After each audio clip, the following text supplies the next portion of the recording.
And we're thankful to have you out today. And I tell you what, we couldn't have picked a better day. But right now, I would like to introduce a man who loves our city and its citizens, and that's leading us out of this economic challenge that we have. Mayor Andrew Ginther. Thank you, Will.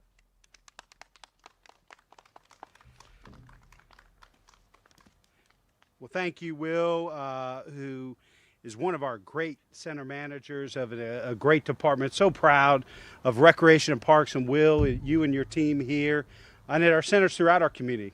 These are our centers, and our staff are such a lifeline for families, and particularly our young people, but also our seniors, and who love our centers. And so I just really appreciate everything you're doing. I want to thank Deputy County Administrator Joy Bivens, Lisa Pat McDaniel, who's the CEO of the Workforce Development Board, our Director of the Department of Neighborhoods, Carla Williams Scott, Sophie Craig, who is a parent and volunteers here at Driving Park, and Sophie Sherrod, with her son Sherrod, who's here.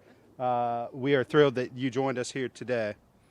We're here to talk about investments in our youth this summer, but before we get started, I think it's important to remind everyone about the importance of getting a vaccine. I was just with Secretary Becerra and Congresswoman Beatty at a child care center talking about the American Families Plan that the Biden administration has proposed, and the Congresswoman's working on getting passed. And we were talking about the slowdown in getting the vaccine, particularly for folks in their 20s and 30s and 40s. And so one of the things that we're contemplating doing is helping to incentivize that. So Dr. Roberts is talking with other folks, maybe a potential for a P3, a public-private partnership, to incentivize our neighbors to get the vaccine. We'll have more to share about that ahead once Columbus Public Health has a way for us to put together a program and a plan. But exciting conversations that are taking place here in the community, and I want to thank Dr. Roberts for all of her work on this. But today I'm excited to be here and join some of our outstanding partners as we discuss the unprecedented investments we are making into our city's young people starting this summer. But as I mentioned in State of the City, nowhere are the inequities and disparities greater. The impact that COVID, the economic insecurity, the housing insecurity, the food insecurity, more present than with our young people. And so we are really planning a restoration investment into young people to help build back some of what they've lost during this pandemic in this very challenging year. Our children and young people are seeking opportunities to re-engage with their peers and their communities, while parents and families are seeking resources to help instill a sense of structure and routine. And as more and more large employers are contemplating going back to work in some way, shape, or form, this programming, these lifelines of services have never been more important than this summer. The need is great, and we're able to offer great opportunities. The city is launching and expanding numerous summer offerings for our youth that focus on three critical areas: engagement and development, violence prevention, and employment. Our Recreation and Parks Department is offering a full slate of enriching and inclusive experiences that connect with our young and keep them active in a variety of ways, from sports and STEM camps to public performances by artists and other local talent in our neighborhoods. Recreation and Parks has worked hard to make camps take place safely this summer, and will offer more than 50 camps for youth ages 6 to 18. Thanks to their creativity and planning, they are able to serve more kids this summer than even in pre-pandemic 2019. That's the great teamwork and partnerships we've been able to build in this community. Many of the city's camps and programs extend into August and the early fall months, providing a unique and vital bridge between summer break and the beginning of the school year. Our community centers also have drop-in hours when kids if they just want a safe place to hang out for a few hours. And starting next month, 10 community centers will be open for late night basketball from 6 to 11 p.m., a safe place for our young people to be this summer. In addition, all community centers will be home to the Go Lunch program, offering free meals to children. We know that with school being out for many, or being hybrid or a blended learning environment for much of the year, food insecurity became front and center, because so many young people in our community and communities around the state rely on school oftentimes for both breakfast, lunch, and an after-school snack. And so we are the largest sponsor in the state of the summer meal program, and something I'm very proud of here in the city of Columbus. And new this year, not only will we be able to open our city pools, we're also waiving admission fees. Another great investment that goes above and beyond the opportunities we traditionally provide our residents. It's all about removing barriers and getting obstacles out of the way for young people to have safe places where they can gather and have adventure and fun and enrichment this summer. All of the youth activities help keep our young people engaged and keep them from being a victim of crime. One example is the APPS program through Recreation and Parks, which provides at-risk youth with the skills and strategies they need to de-escalate violent situations, something we're seeing way too much in the streets of Columbus and neighborhoods right now, and lay a foundation for a bright and hopeful future. We are excited about all of the partners that are working with us. You know, in many cases, we're engaging not only our youth, but also their families to promote safety and well-being, and to establish healthy behaviors that contribute to a lasting personal and professional success. And like last year, we'll be working with community partners to fund additional anti-violence programming using federal dollars. These resources, as part of the American Rescue Plan, would not be here without the leadership of President Biden, Senator Brown, and Congresswoman Beatty. And so I want to thank them and acknowledge them for helping us invest in our young people in unprecedented ways this summer.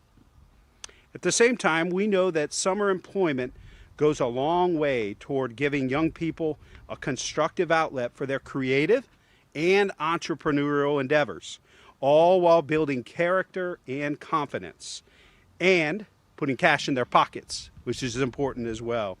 And the City of Columbus will be doing its part to provide jobs. Our Recreation and Parks Department is hiring more than 200 seasonal staff as lifeguards, camp counselors, and maintenance crews. The Department of Public Service has partnered with the YMCA to establish the Earth Service Corps, which will employ 400 16 to 24-year-olds to clean up litter and debris through neighborhoods. Participants will also receive soft skills training and a daily lunch to support them along their professional journey. And Celebrate One, in conjunction with Planned Parenthood's Ohio Center for Sex Education, will be working with community partners to recruit Columbus youth in a paid, evidence-based education and mentorship programs that promote healthy behaviors and address important health issues and disparities that exist in our neighborhoods. But, as I often say, no one entity can provide everything our community needs. So I'm calling on business and nonprofit organizations, major employers in our community. How can you engage with young people this summer? And ask them to reach out to the Workforce Development Board of Central Ohio. To talk a little bit more about the efforts underway at the county and the incredible partnership with the city, the county, and so many of our other partners here today, I'd like to introduce Joy Bivens, our Deputy County Administrator. Joy? Thank you, Mayor. Good afternoon, everyone. I am Joy Bivens. Please bear with me because you have to switch which pair of glasses you're going to read through, so bear with me this afternoon. Thank you, Mayor, and thank you so much to the city on this tremendous efforts to our young people here in the city of Columbus and as well as Franklin County. And thank you to all of you for being here. My name is Joy Bivens. I am the Deputy County Administrator for Franklin County. On behalf of the Franklin County Commissioners, Commissioner Marilyn Brown, Commissioner Kevin Boyce, and Commissioner John O'Grady, I'm here to talk a little bit about some of the first installment of dollars geared for our summer earn program for young people, which is entitled Ready to Earn. Ready to Earn is one of our county commissioners' paid work experience and readiness training programs that will service TANF eligible high school youth ages 14 to 18. Through this $1.4 million investment, young people will have the opportunity to develop the traits and technical skills necessary to be successful in today's workplace and also earn a stipend. The integrated partnership brings together Franklin County Job and Family Services, the Columbus Urban League, Godman Gill, Tech Corp of Ohio to offer a combination of project-based learning and traditional work opportunities. Those numbers are broken down by this. The Columbus Urban League will service 200 youth. The Godman Gill will service 150 youth. Tech Corps will service 100 youth for a total of 450. But I would like to remind you, this is the first installment of our summer youth programs that we're announcing that is made up of $1.4 million. The programs run from 4 to 8 weeks long and will include a blend of in-person work readiness training and interactive webinars covering essential workplace behaviors like professionalism, teamwork, and critical thinking. They also will cover skills like resume writing and interview tips. Young people will have the chance to gain exposure in in-demand career fields ranging from coding, cybersecurity, and robotics to healthcare and early childhood education. Our Ready to Earn partners will offer a broad array of paid work placements from Huntington Bank to the Furniture Bank of Central Ohio to Topgolf or the Columbus Museum of Art. All participants will receive a $1,000 stipend with the chance to earn an additional $300 in incentives for hitting programmatic specific goals. But as I said yesterday, this isn't just about providing an opportunity for young people to earn money over the summer. Ready to Earn is about equipping them to excel in college or in their career choice for the future. Programs like this are a generational investment, and one way we begin to close the racial and wealth gap in this community is by investing in our young people and exposing them to work programs at an early age. It's an investment that supports the goals of the Rise Together Poverty Blueprint Plan. Again, this is just the first string of summer youth programming for all ages that we will be beginning to launch going forward. We will be making further announcements in the coming weeks.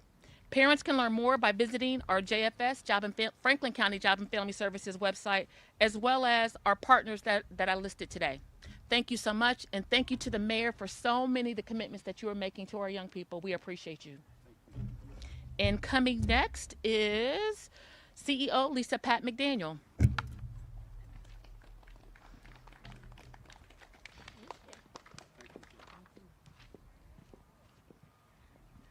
I'm a little shorter than Joy and well aware of it. Good afternoon, everybody. First of all, I want to thank Mayor Ginther for his leadership and passion in making sure that we are all working together to do something, everything we possibly can, to make sure that our youth have things to do this summer that will enhance their skills, their abilities, and their opportunities going forward. I think the first thing I want to say is that all of us up here are very much invested in the success of our youth.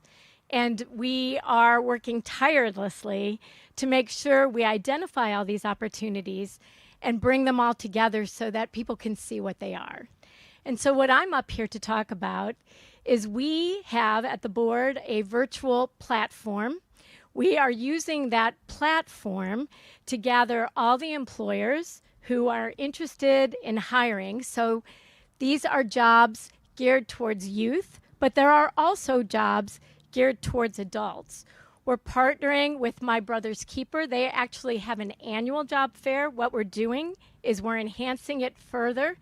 That job fair actually will occur next Thursday and Friday, May 13th and 14th. If you need information on how to access it, and I encourage you to do this before the actual fair, is to go to the Ohio Means Jobs website. That is OMJCFC, so Ohio Means Jobs, Columbus, Franklin County, that's what it stands for, .org, and you can get information about how to access it. In addition, we have a in-person option for people who are more comfortable that way. It's a drive-through. It will be at Barnett Recreation Center on Thursday of next week, May 13th, from 10 o'clock in the morning till 2 o'clock.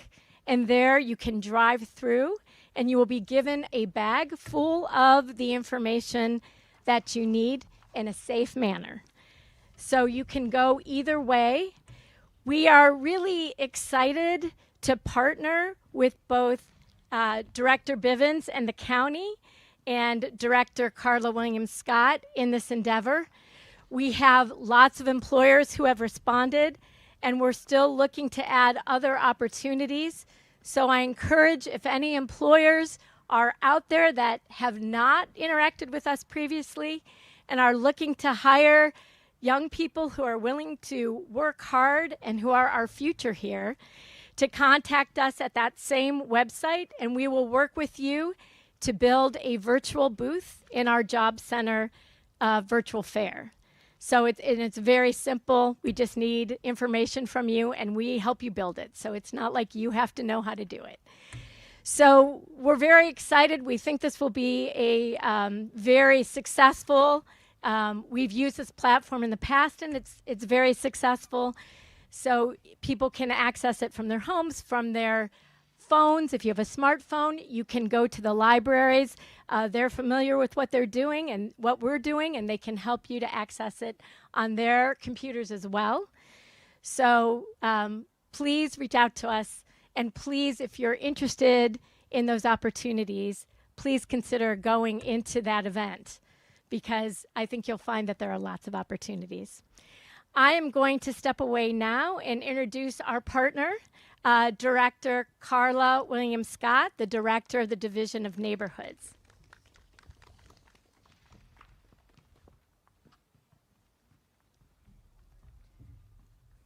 Thank you, Lisa, and thank you, Mayor and Director Bivens, and Will, thank you for hosting us here today.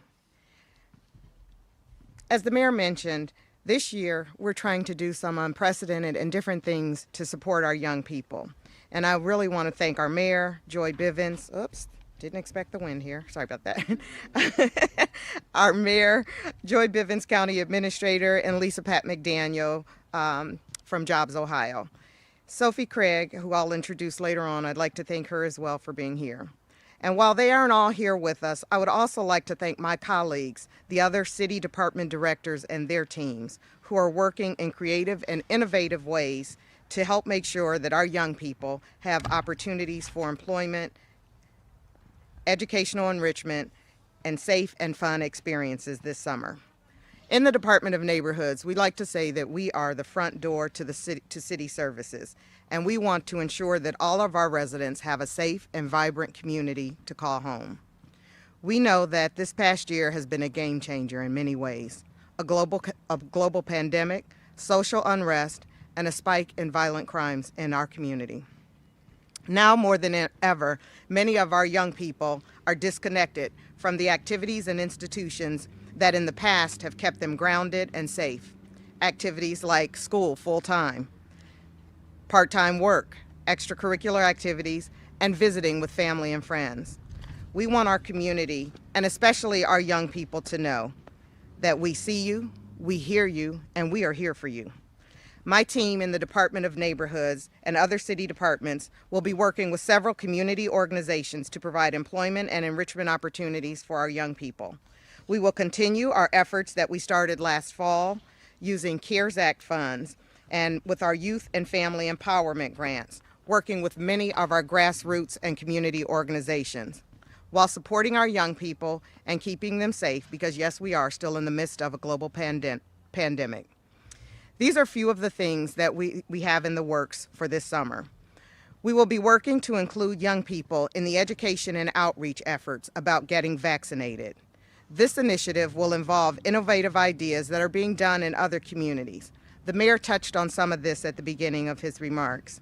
We will partner with local businesses to offer discounts and incentives for folks that are getting vaccinated.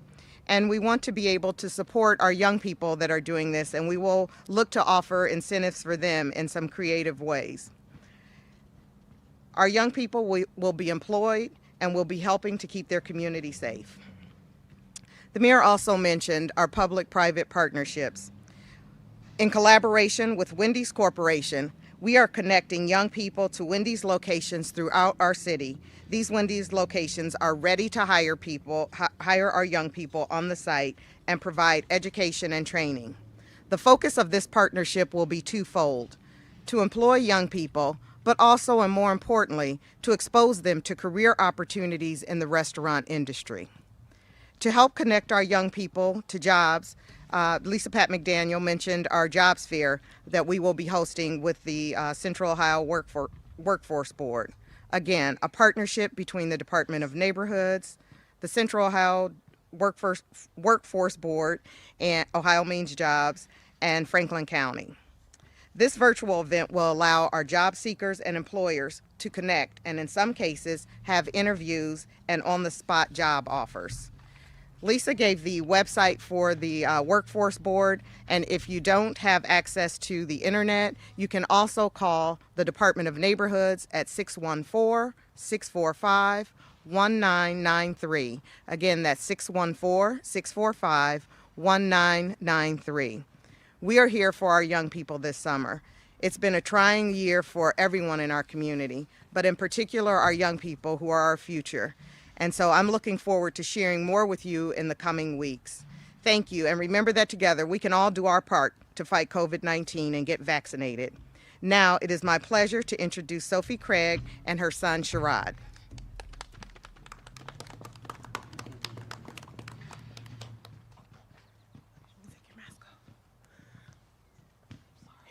Sorry. Hello, everybody. I'm just here just to speak on behalf of Driving Park and what they've done for me and my son. First, starting out, Driving Park has become like a second home. I literally leave work and come here almost every day. As far as, my son is concerned, the sports, he's played soccer, baseball, basketball, and what else have you played, Sherrod? Flag football. It's been very helpful with my son because, he's forming bonds with other kids, long-lasting bonds, hopefully. A lot of friendships. He enjoys playing the sports. It also keeps his attention. Keeps him giving him something to do also after school. As far as I'm concerned, the rec center has been very supportive. The staff have been very supportive, especially during the pandemic. When I was very stressed out about what I was going to do, having to go to work and where's my son going to go, and they were very supportive, provided me with resources, always asking if I needed anything, asking if I'm okay. The staff are very friendly, like every single one of them. They make me feel very welcome, very safe environment. They know us by name. There's a lot of people that come in and out of the rec center and they know me and my son by name, and they make us feel very, very important, very welcome. Also, the workout room has been very beneficial for me. I come here about 4 times a week to work out. Staff are very supportive through my journey through that because that's a very tough journey. It's a lifestyle change for me, so they've been very encouraging. The camps during the summer, being a single parent, being able to have my son in the camps, I feel very safe with him being there. I trust the staff fully. All the activities, the field trips that he goes on, he really enjoys it and enjoys being around the other kids. even with the sports, I volunteered through the concession stands, helping out through the concession stands. That's been a very fun experience for me as well. It's just a great place to be. I've come here and I don't plan on ever leaving. This is my home. This is where I'm going to be.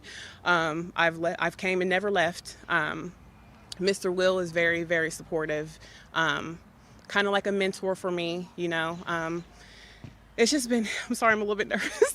It's just been a very good environment. I feel like I really feel comfortable here. I really feel comfortable here, coming here. And I just appreciate how all the staff has been welcoming of me and my son, and how they treat me with nothing but respect. All the programs they provide has just been very helpful. I trust coming to them for just regular advice, you know, daily advice, just with my personal life. It's just like literally just really a second home for me. That's really the best way I can describe it. That's it. You have anything to say, Robbie? He loves it too. Driving park is awesome. Oh, say it again. Driving park is awesome. Thank you. Thank you, Sherrod.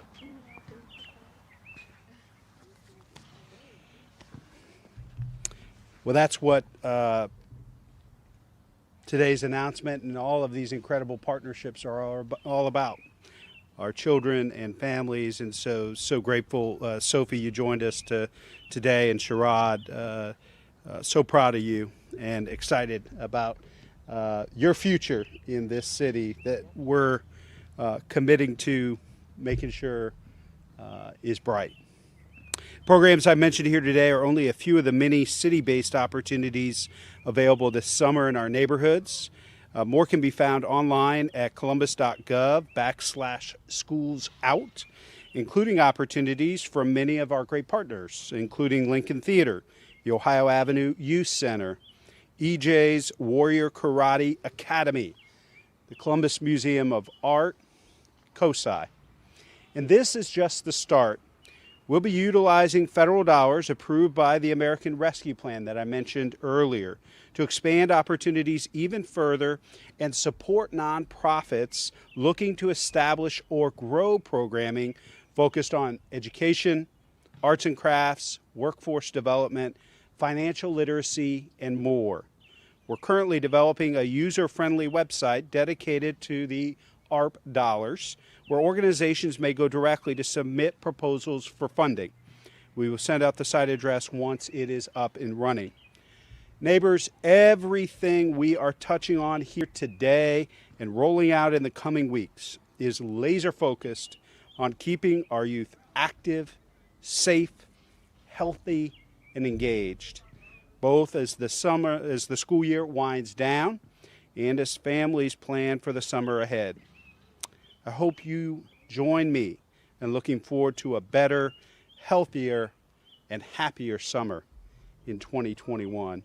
Now I'd be happy to take a few questions from the press. Maybe we'll start with today's announcement. As you know, you can ask me anything under the sun, but I may let some of our other speakers go once we move off of summer programming. Lacey? Touched on preventing some of the violence. We had a 9-year-old caught in gunfire yesterday. How do you expect programs like this may be able to prevent a tragedy like we had yesterday? Well, it's unspeakable tragedy. You know, as I shared with you before, I'm not just the mayor, but a dad. And the little one in our house is not very far away from that 9-year-old's age. And every child in this city deserves to be safe, to have enriching, constructive programming for them to participate in. But it's going to take all of our help. Everyone's stepping up and doing more to make sure our young people are safe. Today's announcement and these investments, demonstrate the city, the county, the nonprofit, the corporate community's commitment. But we all need to do more to make sure that 9-year-old and every other 9-year-old and children throughout this city have a safe summer and are able to start school next fall in a safe and healthy way. Yes, Dora? Mayor, you mentioned that pre-pandemic, the camps were able to serve a little less people than they're going to be able to serve now. Do you have numbers on how many people were served pre-pandemic by the camps and how many people will be served this summer? Yeah, I'll look to the Rec and Parks team. Maybe you can come up and answer the specifics. But one of the ways we've been doing it, because obviously spacing, social distancing, and those types of things, is doing so many partnerships with other providers. There's no way we're going to be able to do this just within our center walls or within our park system, and that's why the YM, the Boys and Girls Club, all these other partners, and the investments that the county are making, the commissioners are making, that the county administrator spoke about. But I'll let the Rec and Parks team give some specifics on the numbers. So the numbers for camps this year were right around 1,600 unique kids already signed up, and we're still taking more last-minute sign-ups over the next couple of weeks right now. That compares very favorably to 2019 pre-COVID. Even though working with the health department we had to lower camp sizes, we've actually increased the number of camps that we've been able to offer. And through hiring more people and keeping good ratios. So that's why our numbers are still able to equal that of 2019 or surpass them. Thank you. Any other questions about summer? Do you hope this helps economically as well? A lot of businesses have been telling us they're having trouble hiring employees. I'm sure they're loving to hear these young people stepping up, wanting to work. Well, absolutely. I was thinking back as we were talking here. My first summer, my first job was at Sisters Chicken and Biscuits at Morrison High at the age of 14. I had to go get a work permit. I think I could only work 10 hours a week, and I couldn't work past 8 o'clock at night. And so it is an important part, not just for our local economy, but also for the parents, right? There are more and more parents, as Sophie mentioned, that are going back to work in some way, shape, or form. And so having safe enrichment programs for young people to participate in helps our parents get back to work. But you're absolutely right. I think it's going to be a shot in the arm for both young people that are able to take some of these jobs that are that companies haven't been able to fill, but also their parents be able to get back into the job site as well. Yes? Do you think some of these programs are going to target those kids, those youth who are causing a lot of the violence in the streets? I certainly hope so. And we're going to be working, as you know, we're working with the courts, the judges, our suburban mayors, law enforcement, on putting together and expanding diversion efforts and programming. But certainly the programs we outlined here today, I think, would be great opportunities to help young people that maybe have started down the wrong path, that we want to try to make sure they stay safe and they keep each other safe in our neighborhoods throughout the city. Any other questions about summer or announcements here? I'll stick around. You can ask me anything under the sun, but I want to... Sherrod has been a rock star standing up here, and I want to make sure that we give... let him go be a kid. Thank you, everybody. Thanks for being here. Any other questions from you all? Yeah, I'd like to ask about the NNS, the David Kennedy study. When do you expect some of those programs to be put in place? I believe pretty soon. If I'm remembering correctly, I thought that report was wrapping up in recommendations end of April, beginning of May. So I think our plan is to go from that individual based, that violence interruption, to a group-based intervention that will be embedded at 3 congregations in neighborhoods throughout the city. Again, leveraging the faith community. The faith community can do some things that government cannot do. And we think that they could really help us with the model that David Kennedy is going to be lending to us, again, going to that group violence intervention model, which we think is going to make a difference. You mentioned, we know that it's a relatively small number of folks that are committing some of the most dangerous crimes in this community. And so really trying to take a group-based approach to get those folks off the street and keep them from committing more serious crimes this summer and into the future. Since last June, you've had a number of these press conferences. You've announced a number of different programs, and it doesn't seem like anything has worked thus far. Why are you optimistic now that some of these programs may work, about convincing some of those kids who have picked up guns to put those down and pick up a job instead? Well, I think investing in programming, I'm not sure that in the press conference that you're referencing that we really had offered this robust level of programming, partly because of the pandemic and resources and being able to do things in person that we feel better about now that folks are getting vaccinated and that folks are complying with wearing their masks. And we've learned a lot from last summer. As the Rec and Park staff have shared here today, we figured out how to do it safely. So I think this is a huge component that we certainly hadn't talked about, this level of investment from the commissioners, from the city, our nonprofit partners, directly into programming for young people and youth employment. And I think those things are going to make a difference, as well as all the other things we're working on. Shot spotter expansion, the expansion of the reroute program, tripling the size of our Care Coalition and the APPS program. All of these things, again, that comprehensive approach is what I think we have seen in the past led us to safer neighborhoods. Officers are also saying they're having a hard time just keeping up with violent crime because they're short-staffed. A lot of officers have left or retired. Any reaction to that? Is there anything, to help them through this? Well, I think that's why the June police class was so important, and we fought so hard for it. As you know, we're seeing lots of separations and retirements from the Division of Police. Quite honestly, divisions of police across America are seeing a dramatic increase in the number of retirements and reductions, and that's why we have to continue to invest. Change, the Division of Police, but continue to invest to make sure that we have more officers out there who are getting the right type of de-escalation training, that are dealing with the same amount of training to best serve our communities in our community policing model that we're in the process of hiring a new chief. That transformation of that training is so important, and making sure that we have the bias training that our officers and all of us need, but particularly our officers in policing today. So continuing to invest in the Division of Police, but changing it and reforming it at the same time. There's also a lot of overtime right now just because they're so short-staffed. Officers are working extra hours, extra days. Is that something that's in the city's budget, or how is that going to be paid for? Yeah, a certain amount of overtime is always built into our police and fire budgets, and certainly being in the midst of a global pandemic, also for public health and some of the other departments. So obviously it's something we continue to monitor, but I think it's another reason why police classes and fire classes are so important, because if you delay those or stop those, overtime costs go up dramatically, and then it's very difficult to catch up. And that's why if you pause or delay a class, in essence, you're canceling it, because sometimes it could take years to get caught up on that. What do you have to say to neighbors like those of the 9-year-old girl who was shot yesterday while she was at her home? Just to bring up some numbers, which I'm sure you're aware of. To date, we're at 66 homicides. At this time last year, the year that we set the record, we are at 38.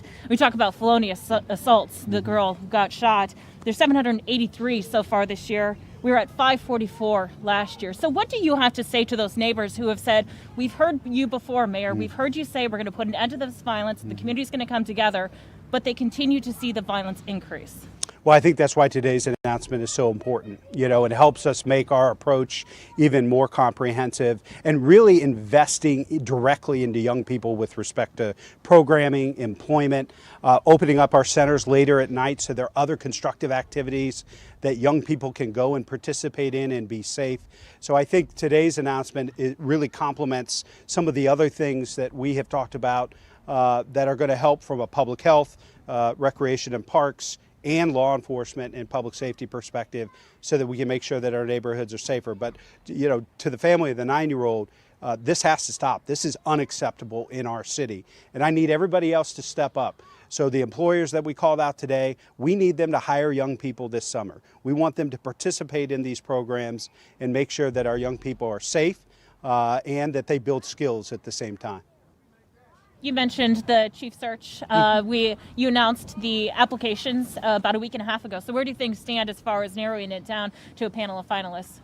Yeah, our plan is to do a number of interviews with folks here over the next week or two, identify a group of finalists that we would invite to participate in a community forum. It'll be virtual probably to keep everybody safe because we want the maximum number of our neighbors to be able to watch that, participate in that, ask questions.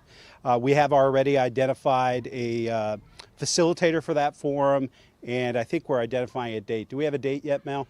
The 19th? May 19th. So we'll get you a date and time and information for folks to be able to ask questions of the finalists, have them share their visions for the future of the Division of Police and learn more about them.